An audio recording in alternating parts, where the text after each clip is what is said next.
Catisma a patra. Către tine, Doamne, a ridicat sufletul meu, Dumnezeul meu. Spre tine am nădăjduit, să nu fiu rușinat în veac. Nici să râdă de mine vrășmașii mei, pentru că toți cei ce te așteaptă pe tine nu se vor rușina. Să se rușineze toți cei ce fac fără de legi în deșert. Căile tale, Doamne, arată-mi și cărele tale mă învață. Îndreptează-mă spre adevărul tău și mă învață că tu ești Dumnezeul meu, Mântuitorul meu, și pe tine te-am așteptat toată ziua. Adu-ți aminte de îndurările și milele tale, Doamne, că din veac sunt. Păcatele tinereților mele și ale neștiinței mele nu le pomeni. După mila ta pomenești-mă tu pentru bunătatea ta, Doamne. Bun și drept este Domnul, pentru aceasta lege va pune celor ce greșesc în cale. Îndrepta va pe cei blânzi la judecată, învăța va pe cei blânzi căile sale. Toate căile Domnului sunt milă și adevăr pentru toți cei ce caută așezământul lui și mărturiile lui. Pentru numele tău, Doamne, curățește păcatul meu, că mult este. Cine este omul cel ce se va teme de Domnul? Lege va pune lui în calea pe care a ales-o. Sufletul lui într-o bunătate se va sărășlui și seminția lui va moșteni pământul. Domnul este întărirea celor ce se tem de dânsul. Așezământul lui îl va arăta lor. Ochii mei purea spre Domnul, că el va scoate din laț picioarele mele.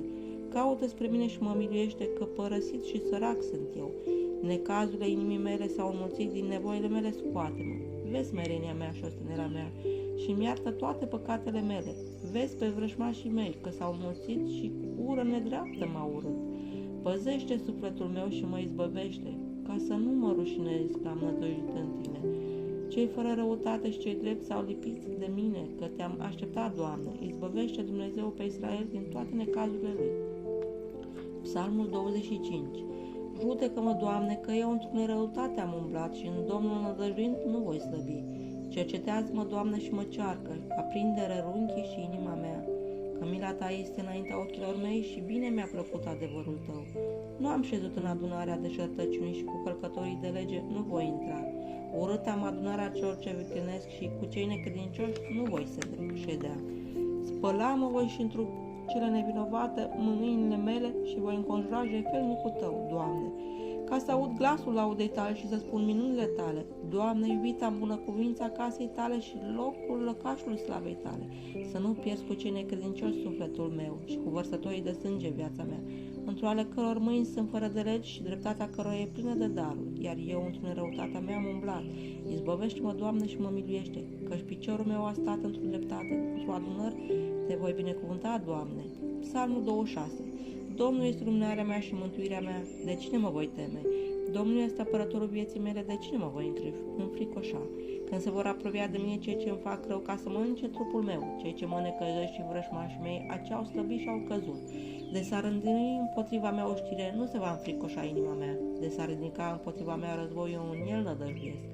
Una am cerut de la Domnul, pe aceasta voi căuta, ca să locuiesc în casa Domnului în toate zilele vieții mele, ca să văd frumusețea Domnului și să cercetez locașul lui. Că Domnul m-a ascuns în cortul lui în ziua necazurilor mele, m-a acoperit în locul cel ascuns al cortului. Pe piatră m-a înălțat și acum iată înălțat capul meu peste vrăjmașii mei. Înconjurat am și am jertfit în cortul lui jertfă de laudă. Îl voi lăuda și voi cânta Domnului. Auzi, Doamne, glasul meu, cu care am strigat, miluiește-mă și mă ascultă. Ție a zis inima mea, pe Domnul voi căuta. Te-a căuta fața ta, Doamne, voi căuta. Să nu întorci fața ta de la mine și să nu te abați într-o mânie de la robul tău. Ajutorul meu fie să nu mă lepezi pe mine și să nu mă lași, Dumnezeule, Mântuitorul meu. Că tatăl meu și mama mea m-au părăsit, dar Domnul m-a luat. Lege pune mie, Doamne, în calea ta și mă îndreptează pe cărarea dreaptă din pricina vrăjmașilor mei. Nu mă da pe mâna celor ce mă necăjesc, că s-au ridicat împotriva mea martori nedrepti și nedreptatea minții sieși. Cred că voi vedea bunătățile Domnului în pământul celor vii. Așteaptă pe Domnul, îmbărbătează-te, să întărească inima ta și așteaptă pe Domnul. Slavă Tatălui și Fiul și Sfântul Duh și acum și purea și în vecii veci. Amin. Aleluia, aleluia, aleluia, slavă ție Dumnezeule. Aleluia, aleluia, aleluia, slavă ție Dumnezeule. Aleluia, aleluia, aleluia, slavă ție Dumnezeule. Doamnește, Doamnește, Doamnește. Slavă Tatălui și Fiului și Sfântul Duh și acum și purea și în vecii vecilor. Amin. Psalmul 27. Către tine, Doamne, a strigat Dumnezeul meu, ia aminte, că de nu mă vei auzi, mă voi asămna cu cei ce se coboară în groapă. Ascultă glasul rugăciunii mele când mă rog către tine, când ridic mâinile mele către locașul tău cel sfânt. Să nu tragi cu cei păcătoși sufletul meu și cu cei ce lucrează în dreptatea să nu mă pierzi, cu cei ce gresc pace către aproapelor, dar cele rele sunt în inimile lor. Dă-le lor după faptele lor și după ficleșugul gândurilor lor, după lucrul mâinilor lor, dă-le lor, răspătește-i după faptele lor, că n-au înțeles lucrurile Domnului și faptele mâinilor lui îi vei dărâma și nu îi vei zidi. Binecuvântat este Domnul că a auzit glasul rugăciunii mele. Domnul este ajutorul și apărătorul meu, în el a nădăjduit inima mea și mi-a ajutat și a înflorit trupul meu și de bunăvoia mea îl voi lăuda pe el. Domnul este întărirea poporului său și apărător mântuirilor unsului său. Mântuiește poporul tău și binecuvintează moștenirea ta, paște-i pe ei și ridică până în veac. Psalmul 28. Aduceți Domnului Fiul lui Dumnezeu, aduceți Domnul miei oilor, aduceți Domnul slavă și cinste, aduceți Domnul slavă în numele Său, închinați-vă Domnului în curtea cea sfântă a Lui, glasul Domnului peste ape, Dumnezeu slavei a tunat, Domnul peste ape multe, glasul Domnului într-o tărie, glasul Domnului într-o mare cuvință, glasul Domnului cel ce sfarmă cedri și va zdrobi Domnul cedrii Libanului și îi va fărâmița pe ei ca pe vițelul Libanului, iar cel iubit ca puiul de rinocer, glasul Domnului cel ce varsă para focului, glasul Domnului cel ce cutremură pustiul și va cutremura Domnul pustiul Cadeșului, glasul Domnului cel ce îndoaie cedri și va descoperi dumbrăvile și în locașul lui fiecare va spune slavă. Domnul va împărăți peste potop și va ședea Domnul împărat în veac. Domnul tărie poporului său va da, Domnul va binecuvânta pe poporul său cu pace. Psalmul 29. Înălțate voi, Doamne, că m-ai ridicat și n-ai veselit pe vrășmașii mei împotriva mea. Doamne, Dumnezeu, mă strigat am către tine și m-ai vindecat. Doamne, scoase din iad sufletul meu, mântuit mai de cei ce se pogoară în groapă. Cântați Domnului cei cuvioși ai lui și lăudați pomenirea sfințenii lui. Cu iuții mei ai sunt mânia lui și viața într-o voia lui și seara se va slășlui plângerea, iar dimineața bucuria. Iar eu am zis într-un destularea mea, nu mă voi clătina în veac. Doamne, într-o voia ta dat ai frumuseții mele putere, dar când ți-ai întors fața ta, eu m-am turburat. Către tine, Doamne, voi striga și către Dumnezeul meu mă voi ruga. Ce folos ai de sângele meu de mă pogor în stricăciune? Oare te va lăuda pe tine țărâna sau va văsti adevărul tău?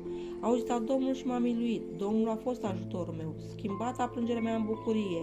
Rupt ai sacul meu și m-ai încis cu veselie, că slava mea să-ți cânte ție și să nu mă mâhnesc, Doamne, Dumnezeul meu, în veac te voi lăuda. Slavă Tatălui și Fiului și Sfântul Duh și acum și purea și în vece vecilor oameni. Aleluia, aleluia, slavă ție Dumnezeule, aleluia, aleluia, slavă ție Dumnezeu. Aleluia, aleluia, aleluia, slavă ție Dumnezeule, slavă ție. Doamnește, Doamnește, Doamnește, slavă Tatălui și Fiului și Sfântul Duh și acum și purea și în vece vecilor. Amin. Psalmul 30. Spre tine, Doamne, am nădăjduit, ca să nu fi rușinat în veac. Într-o dreptatea ta izbăvește-mă și mă scoate. Pleacă spre mine urechea ta, grăbește de mă scoate, fii mie Dumnezeu apărător și casă de scăpare, ca să mă mântuiești. Că puterea mea și scăparea mea ești tu și pentru numele tău mă voi plăti și mă voi hrăni. Scoate-mă voi din cursa aceasta pe care mi-au spus-o mie, că tu ești apărătorul meu. În mâinile tale îmi voi da Duhul meu. Izbăvit-o mai, Doamne, Dumnezeu adevărul, urâta pe cei ce păzesc de șertăciuni în zadar, iar eu spre Domnul am nădăjduit. Bucura-mă și mă voi veseli de mila ta, că ai căutat spre smerirea mea. Mântuit mai din nevoi sufletul meu. Și nu mai lăsat în mâinile vrășmașilor, pus în loc de spătat picioarele mele. Miluiește-mă, Doamne, că mă decăși de turburat s-a de mânie ochiul meu, sufletul meu și inima mea, că s-a stins într-o durere viața mea și anii mei în suspinuri, slăbita într-o sărăcie tăria mea și oasele mele s-au turburat. La toți vrășmașii mei m-am făcut de ocar și vecinilor mei foarte și frică cunoscuților mei. Cei ce mă vedeau afară fugeau de mine. Uitat am fost ca un mor din inima lor, ajuns am ca un vas stricat. Că am auzit o cara multora din cei ce locuiesc în prejur când se adunau ei împotriva mea, ca să ia sufletul meu s-a sfătuit. Iar către tine am nădăjduit, Doamne, ziseam, tu ești Dumnezeul meu, în mâinile tale soarta mea, izbăvește-mă din mâna vrăjmașilor și de cei ce mă prigonesc. Arată fața ta peste robul tău, mântuiește-mă cu mila ta. Doamne, să nu fi rușinat că te-am chemat pe tine, să se rușineze necredincioșii și să se coboare în iad. Mute să fie buzecele viclene care gresc împotriva dreptului fără de lege, cu mândrie și cu defăimare. Cât este mare mulțimea bunătății tale, Doamne, pe care ai găsit celor ce se tem de tine, pe care ai făcut tot celor ce nădăjduiesc în tine, înaintea fiilor oamenilor. Ascunde vei pe dâns și cu apărământul feței tale de tulburarea oamenilor, acoperi pe ei în cortul tău de împotrivirea limbilor. Binecuvântat este Domnul, că minunată a fost mila sa în cetate întărită. Iar eu am zis într-o uimirea mea, lepădați sunt de la fața ochilor tăi. Pentru aceasta ai zis glasul rugăciunii mele când am strigat către tine, iubiți pe Domnul toți cuvioșii lui, că adevărul caută Domnul și răspățește celor ce se mândresc cu Hristosință. Îmbărbătați-vă și să întărească inima voastră toți cei ce nădăjduiți în Domnul. Psalmul 31. Fericiți cărora s-a iertat fără de el și cărora s-au acoperit păcatele. Fericit bărbatul căruia nu-i va socoti Domnul păcatul, nici nu este în gura lui vicleșug. Că am tăcut, îmbătrânit am oasele mele când strigam toată ziua, că ziua și noaptea s-au îngreunat peste mine mâna ta și am căzut în suferință când ghimpele tău mă împungea. Păcatul meu l-am cunoscut și fără de legea mea n-am ascuns-o împotriva mea. Ții s-a mărturisit voi fără de legea mea Domnului și tu ai iertat nelegiuirea păcatului meu. Pentru aceasta se va ruga către tine tot cuviosul la vreme potrivită, iar potop de ape multe de el nu se va apropia. Tu ești scăparea mea din necazul ce mă cuprinde, bucuria mea, izbăvește-mă de cei ce m-au înconjurat. Înțelepțite voi și te voi îndrepta pe calea aceasta, pe care vei merge. A ținti voi spre tine ochii mei, nu fi ca un cal și ca un catur la care nu este pricepere, cu zăbală și cu frâu fălcile lor vor strânge, ca să nu se apropie de tine. Multe sunt bătăile păcătosului, iar pe cel ce nădăjduie în Domnul mila îl va înconjura. Veseliți-vă în Domn și vă bucurați, dreptilor și vă lăudați toți cei drepți la inimă. Slavă Tatălui și Fiului și Sfântul Duh și acum și purea și în vecii vecilor. Amin. Aleluia, aleluia, aleluia, slavă ție Dumnezeule, aleluia, aleluia, aleluia, slavă ție Dumnezeule, aleluia, aleluia, slavă ție Dumnezeule, Doamnește, Doamnește, Doamnește, slavă Tatălui și Fiului și Sfântul Duh și acum și purea și în vecii vecilor. Amin. Sfinte Dumnezeule, Sfinte tare, Sfinte fără de moarte, miluiește pe noi. Sfinte Dumnezeule, Sfinte tare, Sfinte fără de moarte, miluiește pe noi. Sfinte Dumnezeule, Sfinte tare, Sfinte fără de moarte, miluiește pe noi. Prea Sfântă Treime, miluiește pe noi, Doamne, curățește păcatele noastre, sfinge și cetează și vindecă neputințele noastre pentru noi rău. Doamnește, Doamnește, miluiește. Slavă Tatălui și Fiului Sfântul Duh și acum și purea și în vecii vecilor. Amin. Tatăl nostru care ești în cerul, sfințească-se numele Tău, vie împărăția Ta, facă-se voia Ta, precum în cer, așa și pe pământ. Pâinea noastră ce spre ființă, dă-ne nouă astăzi și ne iartă nouă greșelile noastre, cum și noi iertăm greșelilor noștri, și nu ne duce pe noi ispită și ne izbăvește de cel viclean. Amin. Smeritul meu suflet, cel ce și-a cheltuit toată viața într-o păcate, cercetează și ca pe femeia cea păcătoasă mă primește și pe mine și mă mântuiește. Înotând pe luciul acestei vieți, mi-aduc aminte de adâncul răutăților mele celor multe și neavând gândul ocormitor ca Petru, strig către tine, mântuiește-mă, Hristoase Dumnezeu, mântuiește-mă, cormitor de oameni, slavă Tatălui și Fiul Sfântul Duh. De grab să intrăm în cămara lui Hristos ca să auzim toți fericitul glas al Dumnezeului nostru. Veniți cei ce iubiți slava cea cerească și ne vă face părtași cu fecioare cele înțelepte, de ne vom lumina cantele noastre prin credință. Și acum și purea și în vecii vecilor. Amin.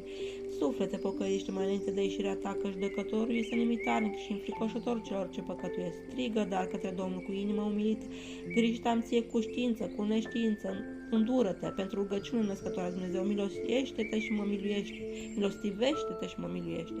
Doamnește, Doamnește, Doamnește, Doamnește, Doamnește, Doamnește, Doamnește, Doamnește, Doamnește, Doamnește, Doamnește, Doamnește, Doamnește, Doamnește, Doamnește, Doamnește, Doamnește, Doamnește, Doamnește, Doamnește.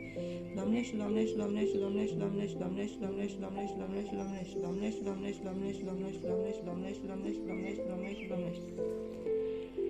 Ție, Doamne, celul ce singur bun și neponitor de rău, mărturisesc păcatele mele, la tine cad eu nevrednicul strigând, greșit am, Doamne, greșit am și nu sunt vrednic să cau la înălțimea cerului, din pricina mulțimii nedreptăților mele, ci Tu, Doamne, al meu, dăruiește lacrimi de pocăință, cel ce ești singur bun și milostiv, ca întru ele să mă rog ție, ca să mă curățești mai înainte de sfârșit de tot felul de păcate, că prin înfricoșătoare și groaznice locuri va să trec, despărțindu-mă de trup și mulțime de diavol înfricoșător, și fără omenie mă vor întâmpina și nimeni nu va călători împreună cu mine ca să-mi ajută sau să mă scoată. Pentru aceasta cad la bunătatea Ta, ca să nu fiu dat celor ce îmi fac strâmbătate, nici să se laude asupra mea vrăjmașii mei bune, Doamne, nici să zică, iată, ne-ai venit în mâinile noastre și ne-ai fost dat nouă. Nu, Doamne, nu-ți uita îndurările Tale, nici nu-mi răsplăti după legile mele, nici fața Ta nu ți-o întoarce de la mine, ci pedepsești-mă Tu, Doamne, însă cu milă și îndurare, iar vrăjmașul nu se bucure de mine, ci stinge fricoșarea ce mi-o insuflă și toată lucrarea lui o fă deșartă și îmi dă nedefăimată calea cea către Tine, bună, Doamne, cădeam și greșit, dar la alt doctor nu am năzuit, nici nu mi-am întins mâinile mele către un Dumnezeu străin, deci nu le păda rugăciunea mea, ci mă ascultă pentru bunătatea Ta și întărește inima mea într-o frica Ta. Fac-se darul Tău peste mine, Doamne, ca un foc care să ardă gândurile mele cele necurate. Cu Tu, Doamne, lumina cea mai presus de toată lumina, bucuria cea mai presus de toată bucuria, odihna cea mai presus de toată odihna, viața cea adevărată și mântuirea cea dăinuiește în vecii vecilor. Amin.